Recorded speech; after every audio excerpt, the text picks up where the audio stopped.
ফিরলাম বিরতির পর। যে খবরে আমরা চোখ রাখবো, বিদ্যাসাগর বিশ্ববিদ্যালয়ের শিক্ষক সংগঠনের অফিস ভাঙচুর, বাম প্রভাবিত শিক্ষক সংগঠনের অফিস ভাঙচুরের অভিযোগ।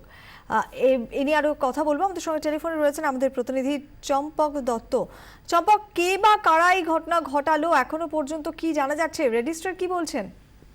দেখো, যেটা আজকে সকালে হঠাৎ করে দেখতে পাওয়া যায় যে ভোটার যারা সদস্য রয়েছে তারাই এসে দেখে যে বিদ্যাসাগর বিশ্ববিদ্যালয়ের ভিতরে যে তাদের যে অফিস রয়েছে টিচার্স অ্যাসোসিয়েশনের, সেই অফিস দরজা ভেঙে ভিতরে সমস্ত কিছু চেয়ার টেবিল সবকিছু কিন্তু ভাঙচুর করা হয়েছে। এবং পাশে যে আরেকটি অফিস রয়েছে অশিক্ষক কর্মচারী, এটাও কিন্তু বাম প্রভাবিত, সেই অফিসটাও কিন্তু ভাঙচুর করা হয়েছে।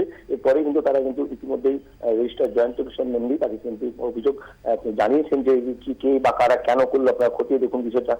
বিদ্যাসাগর বিশ্ববিদ্যালয়ের মধ্যে সেখানে আজকে যেমন শনিবার অধিকাংশই কিন্তু সেখানে কিন্তু তেমন কোনো কাজ হয় না, সেক্ষেত্রে কারা হঠাৎ করে ঢুকলো এবং ঢুকে সেখানে ভাঙচুর চালানো হলো। যদিও যে অভিযোগটা করেছে যে ওখানে যে ছাত্র সংসদ রয়েছে, ছাত্র সংসদ সেদিকে একটা ইঙ্গিত তারা তুলেছে, যদিও এই বিষয়টা সম্পূর্ণ অভিযোগ অস্বীকার করেছে তৃণমূল যে ছাত্র সংসদ রয়েছে তাদের পক্ষে যে অভিযোগ অস্বীকার করা হয়েছে।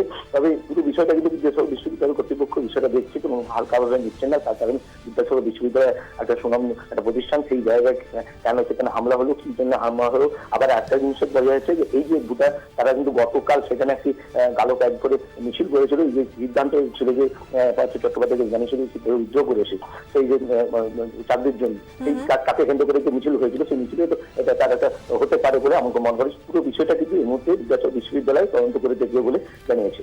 ধন্যবাদ।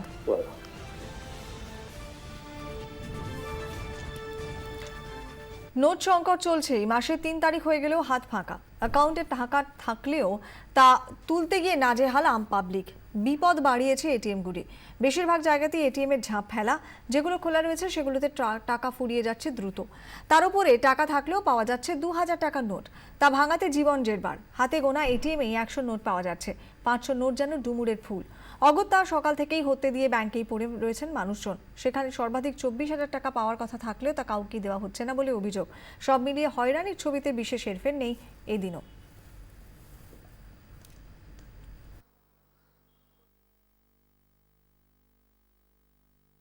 এখানে 100 টাকা 500 টাকা পাওয়া যাচ্ছে, কতটা হেল্প? অনেকটাই হেল্প হবে। এর আগে কোন এটিএম এ টাকা তুলেছেন? হ্যাঁ গেছি। টাকা নোট পেয়েছেন? 2000। খুচরো করতে পেরেছেন? না। এর আগে অন্য কোন এটিএম এ গেছেন? হ্যাঁ, কত টাকা পেয়েছেন? 2000 টাকা। এখানে 100 টাকা 500 টাকা পাবেন, এখানে কতটা সুবিধা হবে? অনেকটা সুবিধা হবে। অবশ্যই সুবিধা হবে, যেহেতু খোলা বাজারে এখন 2000 টাকা নোট যে কোনো মাল নিতে গেলে ভাঙানি দিচ্ছে না, তার জন্য 100 টাকা বা 500 টাকা নিলে সুবিধা।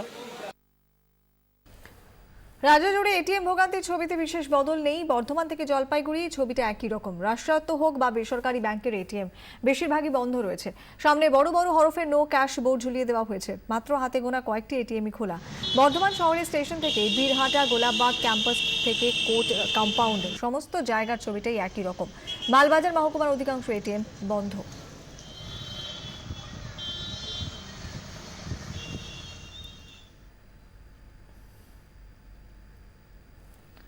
মাসের শুরুতেই নোট সংকটে ধাক্কা বাজারেও। ভোর থেকে লম্বা লাইন এটিএমে, ব্যাংকের সামনে। বাজারে মাছি তাড়াচ্ছেন বিক্রেতারা। মানুষের হাতে এমনিতেই টাকার যোগান কম, ফলে খরচের ক্ষেত্রেও সাবধানী সকলে। বাজারহাট হচ্ছে মেপেই। সবজি বাজারই হোক বা মাছ মাংসের বাজার, সব জায়গাতেই একই ছবি। বিক্রেতাদের বাজার খারাপ। কে বলবে আজকে মাসের 3 তারিখ? ব্যাংক এটিএমে লাইন দিয়েও টাকা না মেলায় পকেট খালি আম জনতার, যার সরাসরি প্রভাব পড়ছে বাজারে। শহরের উত্তর থেকে দক্ষিণ ছবিটা এক।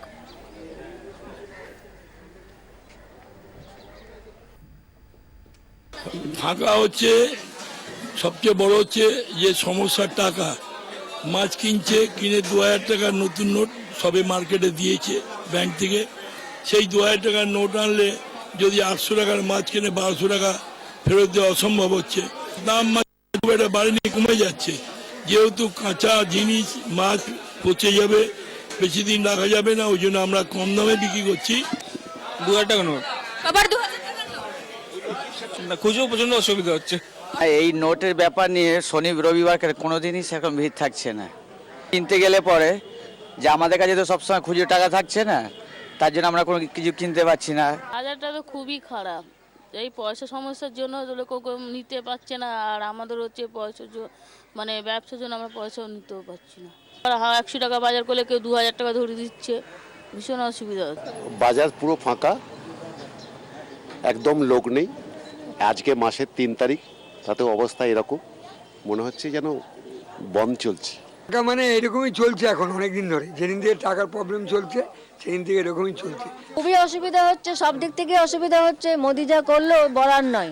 আর বাজার করতে এসেছি, 2000 টাকা নোট এটিএম থেকে এসেছে। আমি 600 টাকার পার্সে মাছ কিনেছি, নেয়নি। থেকে 2000 নোটগুলো আসছে, আমাদের প্রচুর প্রবলেম হচ্ছে।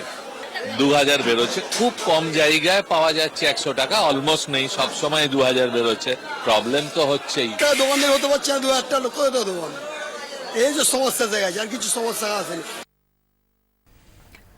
নোটের আকাল, কথা হচ্ছে বেশি করে ক্যাশলেস ব্যবস্থার দিকে যাওয়ার, কিন্তু সে পথে পা বাড়ালেও সুরাহা কোথায়? মানিকতলা বাজারের এই দোকানটিতে অন্তত অভিজ্ঞতা শোচনীয়। মূলত সোলা, কাগজের প্লেট সহ অন্যান্য জিনিসপত্র বিক্রি হয় এই দোকানে। নোটের ধাক্কাতে এখন হাল বেহাল। যদি অবস্থা ফেরে এই আশাতে কয়েকদিন আগে পেটিএম ব্যবস্থা চালু করা হয় দোকানটিতে, কিন্তু কোথায় কি এটি খায় না মাথায় দেয় তাই বুঝে উঠতে পারছে না সিংহভাগ গ্রাহক। আগে যেখানে বিক্রি বাটা হতো কম করে 4-5 হাজার টাকার, এখন তাই এসে দাঁড়িয়েছে কোনোদিন 500, কোনোদিন 1000-এ। ক্যাশলেসের পথে হেঁটেও সমস্যা সেই তিমিরেই। আসি পরে খবরে। ছেলে ধরা শব্দটা এখন পুরনো, চলতি নতুন শব্দ শিশু চুরি, শিশু পাচার চক্র। রাজ্যের এক প্রান্ত থেকে আরেক প্রান্ত এই শব্দে আতঙ্কিত। আর এই আতঙ্কের মাঝেই যেমন সতর্কতা এসেছে, ঠিক তেমনই কখনো কখনো শুধুমাত্র সন্দেহের বশেই নিরাপরাধকে মারধরের ঘটনাও ঘটছে, ঠিক যেমনটা ঘটল কালনায়। মায়ের কোল থেকে চুরি হয়ে যাচ্ছে সন্তান। রাজ্যের বিভিন্ন জেলায় হাসপাতাল, নার্সিংহোমে খোঁজ মিলছে শিশু পাচার চক্রের। গুজবও ছড়াচ্ছে জোর কদমে। হাসপাতালের ডাক্তার, নার্স, আয়া সবাই কেউই সন্দেহের ঊর্ধ্বে নয়।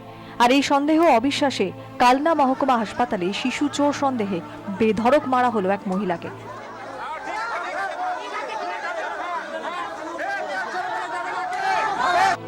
শনিবার সকালেই কালনা হাসপাতালের বেড থেকে শিশু চুরির চেষ্টার অভিযোগে ধরা পড়ে এক মহিলা। ভিজিটিং আওয়ার্সে হাসপাতালে ঢুকে একটি বাচ্চাকে তুলে নিয়ে যাওয়ার সময় হাতে নাতে ধরা পড়ে যায় সে। তাকে পুলিশে দেওয়া হয়।